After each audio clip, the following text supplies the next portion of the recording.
నన్ను ఆ ముందు బస్టాప్ లో దింపేసే, నేను వెళ్ళిపోతా. ఈ ప్రపంచంలో దేన్నైనా అవసరం ఉన్నంత వరకే మన దగ్గర ఉంచుకోవాలి. అవసరం తీరిపోయాక విసిరిపారేయాలి. సరే గాని ఇదంతా ఇప్పుడు నాకెందుకు చెప్తున్నావు? దిగండి, చెప్తా. ఎందుకు? ముందు దిగండి.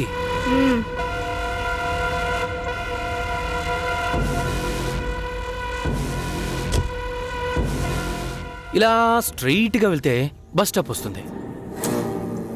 అంటే నువ్వు దిగబెట్టవా? చెప్పాను కదా, అవసరం తీరిపోయిందని. Good bye.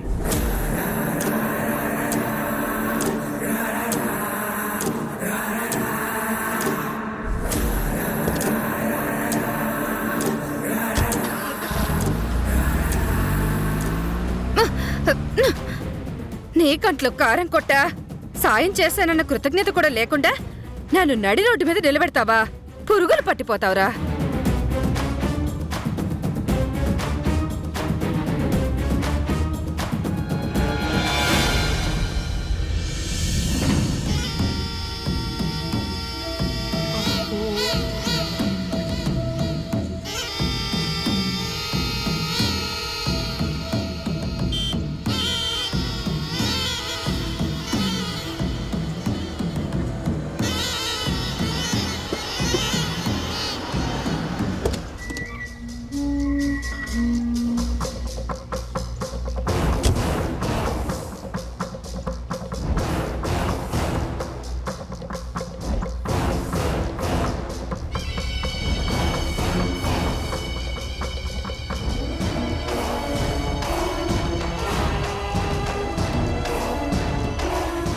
Welcome welcome MLA గారు.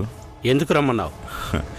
ఏంటిది ఎమ్మెల్యే గారు, ఇప్పుడిగా కలిసింది, కనీసం కుశల ప్రశ్నలు వేయకుండా డైరెక్ట్గా పాయింట్కి రమ్మంటారేంటి? పండించే రైతులను పీడించి తినే రకం వాడివి. నిన్ను కుశల ప్రశ్నలు అడగటం ఏంటి? ఇది మరీ బాగుంది. నేనేదో వాళ్ళని మోసం చేసినట్లు మాట్లాడతారేంటి? నేను జస్ట్ బిజినెస్ చేశాను, దట్స్ ఇట్. మోసం చేస్తున్నానని స్ట్రైట్గా చెప్పకుండా బిజినెస్ అని స్టైలిష్గా చెప్పడమే కదా నీ వ్యాపారం.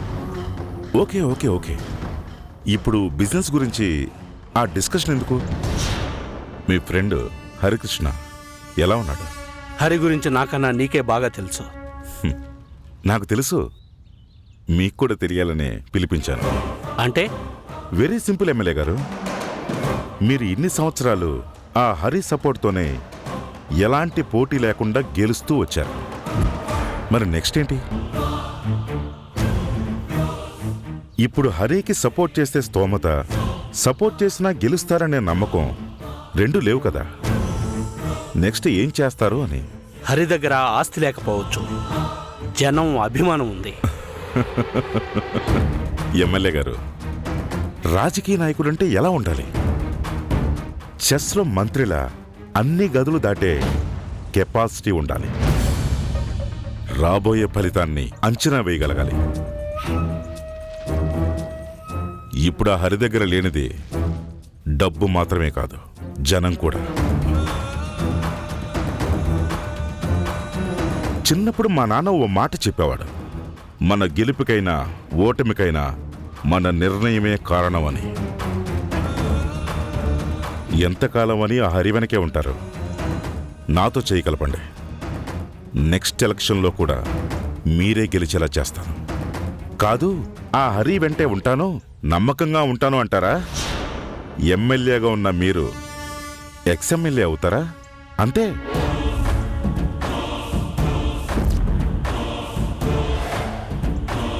ఏంటి భయపెడుతున్నావా? చ భయపెట్టడం బ్రతిమలాడటం అంటే నాకు పరమ అసహ్యం. జస్ట్ ఓ ఆఫర్ చేస్తానంతే.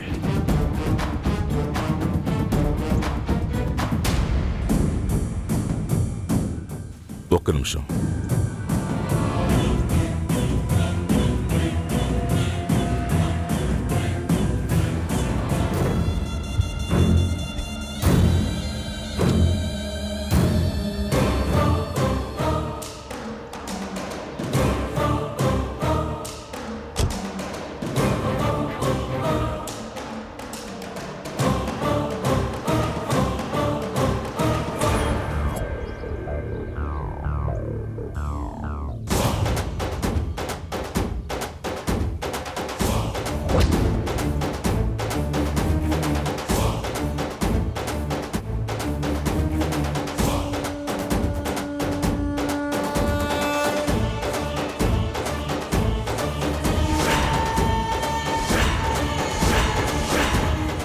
ఏంటిది? డబ్బు. ప్రపంచంలో ఇది కొనలేనిదంటూ ఏదీ లేదు. హ. ప్రాపర్టీస్ నుంచి ప్రేమ నమ్మకం దాకా అన్నీ కొనగలదు. ఇది ఎవరి పక్కనుంటే వాడే రాజు. దీన్ని పక్కనే పెట్టుకుని రాజు అవుతావో, ఆ హరి వెనక వెళ్ళి బికారి అవుతావో నువ్వే డిసైడ్ చేసుకో.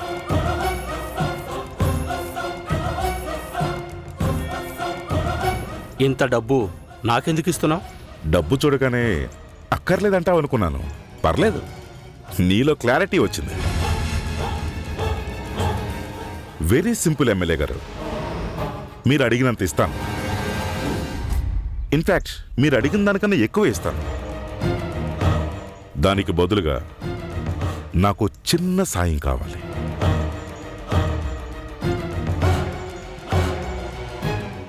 ఏంటది? ఫోన్. ఓ ఫోన్ కావాలి. ఫోనా? ఎస్. కొన్ని రోజుల క్రితం ఓ జర్నలిస్ట్ నీ కార్ ఎక్కాడు. వాడు ఫోన్ని నీ కారులోనే పడేసుకున్నాడు. Stop stop stop please stop sir. నన్ను రౌడీలు తరుముతున్నారు సార్. కాస్త లిఫ్ట్ ఇవ్వండి సార్ ప్లీజ్.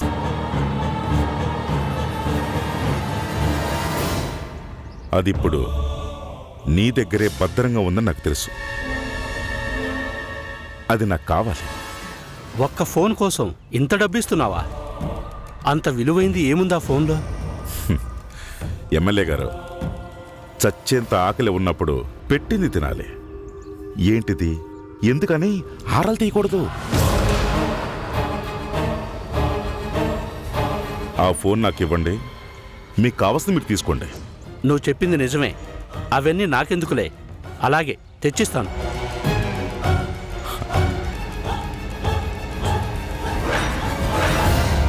అయితే నాతో చేరిపోయినట్టుగా. ఇంకా అనుమానం ఎందుకు? డబ్బు ముడేసిన బంధం అంత తేలిగ్గా తెగదలే.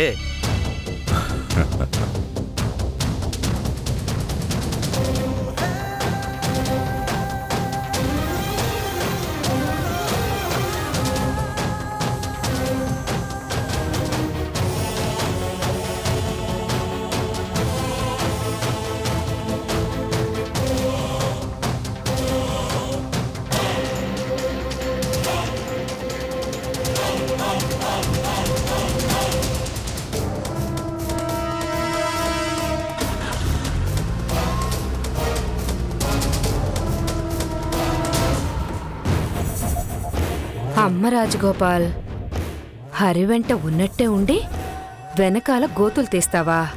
చెప్తా ఉండు నీ సంగతి.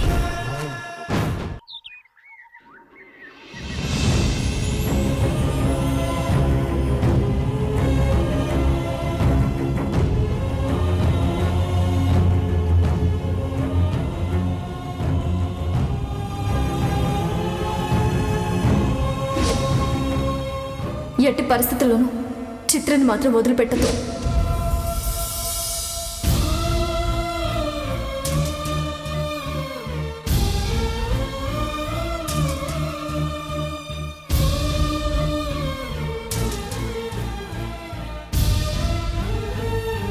దేవ్, ఏమైంది?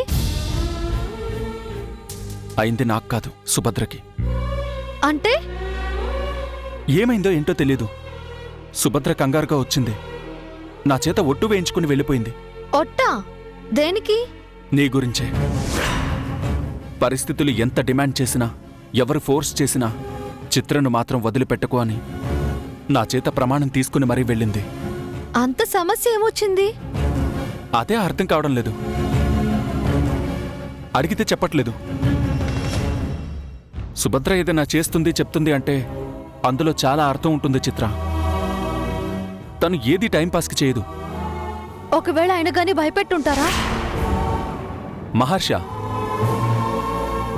అతనికి సుభద్రని భయపెట్టే అంత సీన్ లేదు.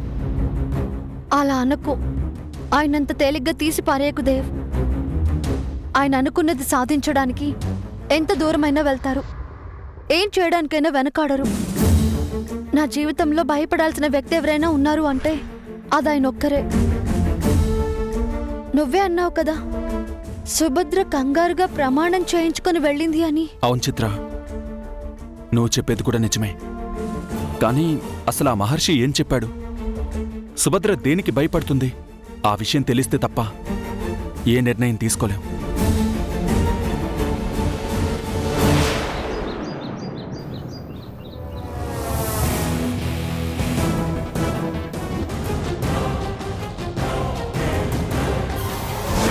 పోదాం.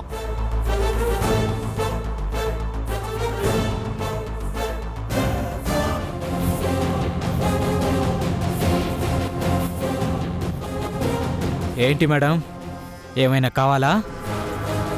ఏం కావాలని ఇప్పుడే అడగండి. కాసేపు ఆగితే అన్నొస్తాడు. ఎంత ఏడ్చినా తాగడానికి పచ్చి మంచినీళ్ళు కూడా ఇప్పుడు.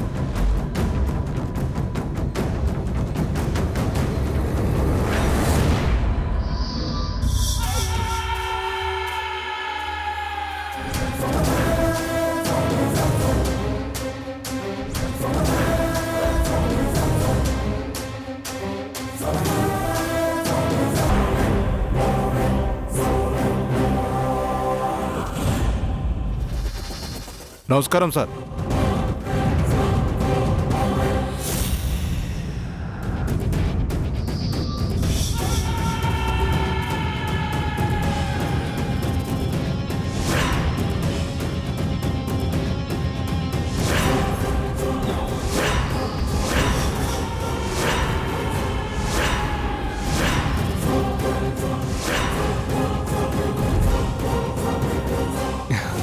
సుభద్ర, ఏంటలా చూస్తున్నా? ఈ మహర్షి గడికి ఏమైనా పిచ్చా? కిడ్నాప్ చేస్తే ఎవడైనా వాళ్ల ప్లేస్కి తీసుకెళ్తాడు, వీడేంటి మా గెస్ట్ హౌస్కి తీసుకొచ్చాడని ఆలోచిస్తున్నావా? నేనంతే సుభద్ర, కొంచెం డిఫరెంట్గా ఆలోచిస్తా. మా అమ్మ ఇక్కడ లేదు. లేదు అంటే ఏయ్, కంగారు పడకు. లేదు అంటే ఇక్కడ లేదు అని అర్థం. మీ అమ్మను అడ్డు పెట్టుకున్నదే నిన్ను ఇక్కడికి రప్పించడానికి. ఇప్పుడు నువ్వు వచ్చేసావు. ఇక ఆవిడతో నాకు పనేంటి? అందుకే పంపించేశా. నేను మాట మీద నిలబడతాను సుభద్ర. అందుకే చిన్న గాయం కూడా అవ్వకుండా వదిలేశా. ఏం కావాలి నీకు? నువ్వంటే నాకు ఫస్ట్ నుంచి అదో రకమైన ఇష్టం సుభద్ర.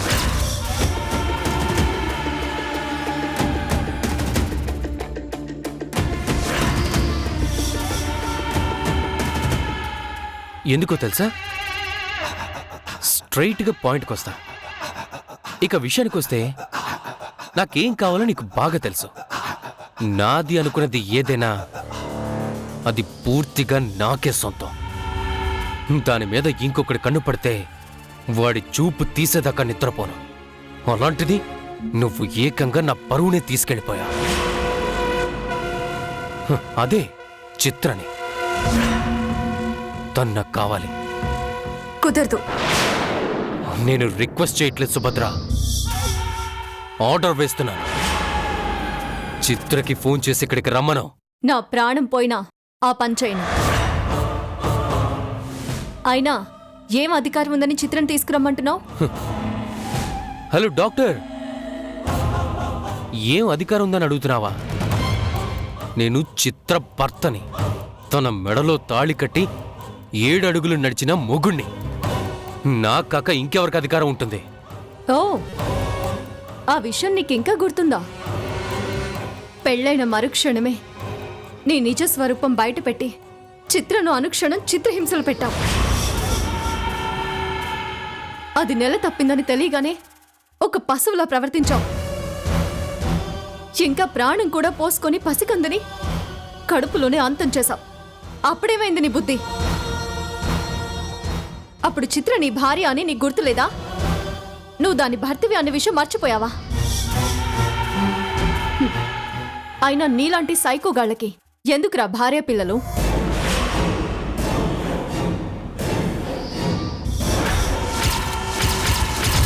ఏం కూసావే?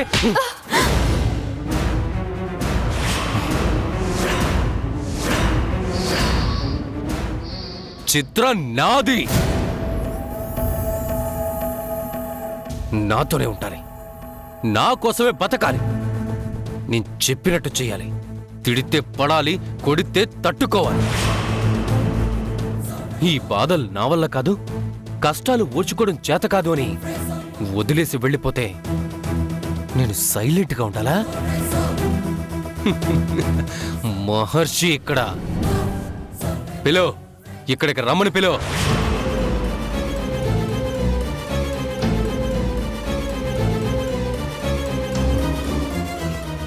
ఏంటే, నా మాటలు వింటే నీకు నవ్వొస్తుందా? మరి రాదా? నువ్వు నన్ను పాతి పెట్టినా చిత్ర ఇక్కడికి రాదు, రానివ్వను. ఆ విషయం నీకు కూడా బాగా తెలుసు. నా గురించి పూర్తిగా తెలిసి కూడా చిత్రని పిలువు పిలువు అంటుంటే నవ్వు రాదా? ఎస్, నీ గురించి నాకు పూర్తిగా తెలుసు, కానీ నీకే నా గురించి పూర్తిగా తెలీదు. చిత్రని ఇక్కడికి రప్పించాలని నన్ను అనుకుంటున్నావు కదా? చూస్తూ ఉంటావు ఎలా ఎగురుకుంటూ వస్తుందో. చూస్తా ఉంటావు. రాయ్. ఏ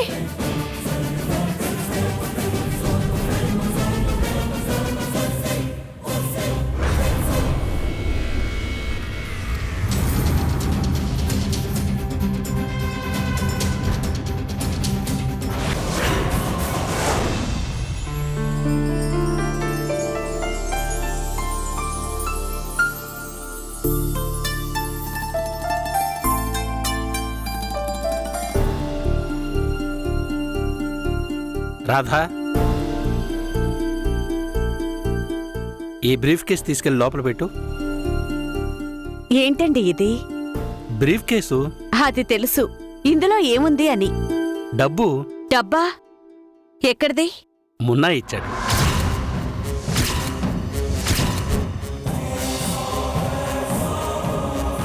మున్నానా? ఎందుకిచ్చాడు? హరికి ద్రోహం చేయమని.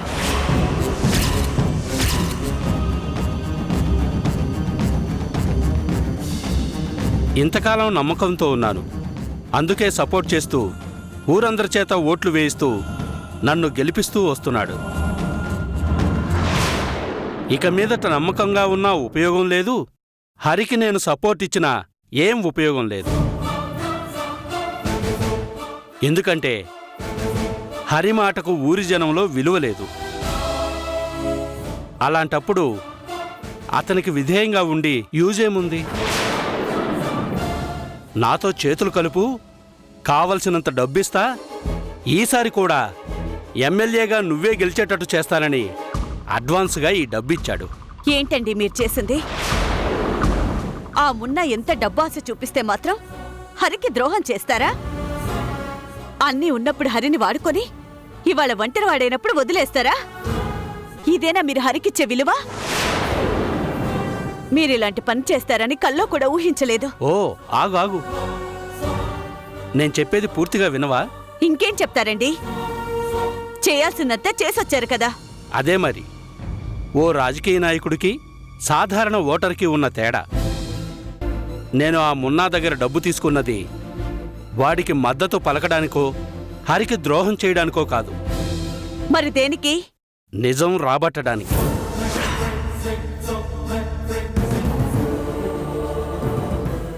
అంటే? రాధా, కొన్ని నిజాలు మాటల్లో బయటపడతాయి, కొన్ని నిజాలు చేతల్లో బయటపడతాయి, ఇంకొన్ని నిజాలు మోసాల వల్లే బయటపడతాయి. అర్థం కాలేదా? ఆ సురేంద్ర 1000 ఎకరాల రైతుల పొలాలు తీసుకెళ్లి ఆ మున్నా చేతిలో పెట్టాడు.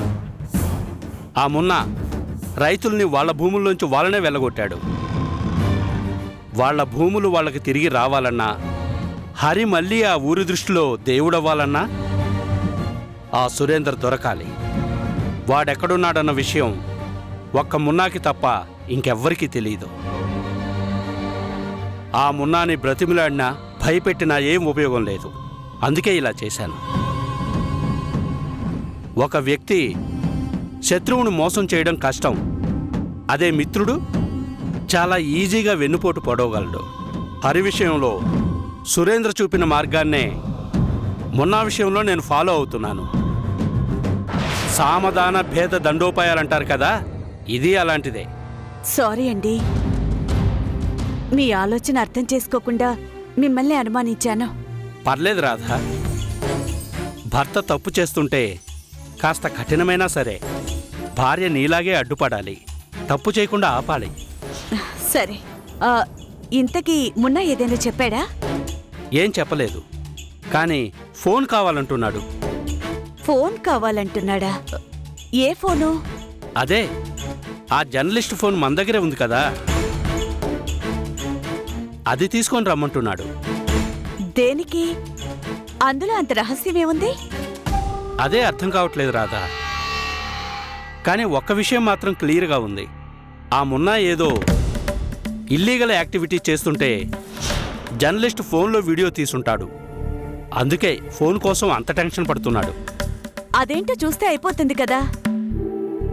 అవును. లీలా, లీలా, అయ్యగారు, బెడ్రూమ్లో ఆ జర్నలిస్ట్ ఫోన్ ఉంది, వెళ్ళి తీసుకురా. అలాగే అయ్యగారు. రాజగోపాల్ అమ్ముడైపోయింది ఎవరికో తెలుసా? ఆ మాధవరం మున్నాకి. రాజగోపాల్ అలా ఎప్పటికీ చేయడు.